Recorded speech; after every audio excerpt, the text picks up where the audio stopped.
Today, we will show you how to set up your EX7700 tri-band Wi-Fi mesh extender using the Nighthawk mobile app interface. Let's get started. Open the Nighthawk app on your mobile device and select Range Extender from the list. If the router is supported by Nighthawk app, select Range Extender. Select Next. If you selected Join and the Nighthawk app connected to the Netgear_EXT after a few seconds, please wait while the Nighthawk app is connecting to your extender. Once the Nighthawk app finds your extender, select Next to begin the setup process for your extender.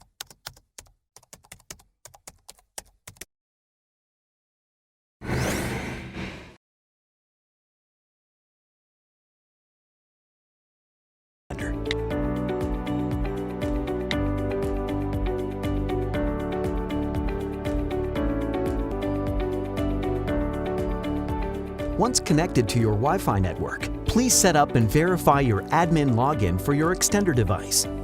If your router is supported by Nighthawk app, the pre-filled username and password should match what you currently have set for your router admin credentials. You can change your admin credentials or keep them identical to your router credentials. Select Next once complete. Select and enter your security questions for your extender's admin password recovery. Select Next once complete. Your extender will automatically check for the latest firmware before completing the final setup. The setup of your extender on your Wi-Fi network is now complete. Place your extender halfway between your router and an area with a poor Wi-Fi signal.